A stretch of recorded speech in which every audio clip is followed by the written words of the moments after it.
దివంగత ముఖ్యమంత్రి ఎన్టీఆర్ కు భారతరత్న ఇవ్వాలని తెలుగుదేశం పార్టీ రాష్ట్ర మీడియా కోఆర్డినేటర్ శ్రీధర్ వర్మ ఎన్టీఆర్ 103వ జయంతి సందర్భంగా డిమాండ్ చేశారు.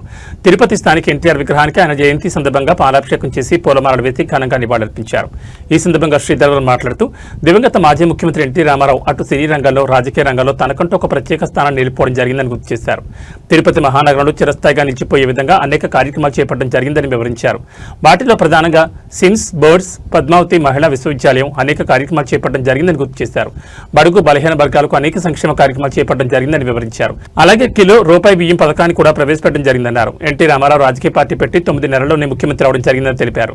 ఈ కార్యక్రమంలో నియోజకవర్గ ఇన్ఛార్జ్ సుగుణమ్మ, తాతయ్యకుంట గంగమ్మ గుడి చైర్మన్ నైనర్ మహేష్ యాదవ్, మహిళా అధ్యక్షురాలు బ్యాంక్ శాంతమ్మ, తెలుగుదేశం పార్టీ నాయకులు బుల్లెట్ రమణ, రూపేష్ కుమార్, రాము, మన్నెం శ్రీనివాసులు తదితరులు పాల్గొన్నారు. కనిపించే దేవుడు నందమూరి తారక రామారావు గారు.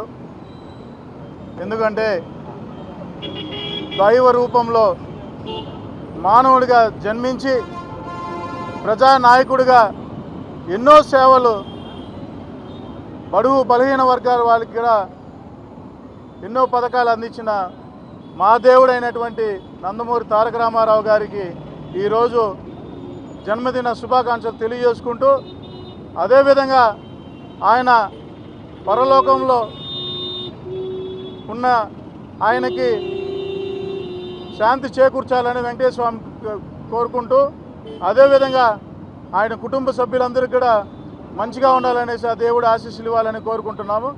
ముఖ్యంగా నందమూరి తారక రామారావు గారి అభిమానులుగా మేము కోరుకునేది ఒకటే, నందమూరి తారక రామారావు గారు ఒక ప్రజానాయకుడే కాకుండా రాముడుగా, కృష్ణుడిగా ప్రజలకి ఇలా ఉంటాడనే ఒక రూపాన్ని మనకందరికీ కూడా కనిపించినటువంటి మనిషి అయినటువంటి నందమూరి తారక రామారావు గారు.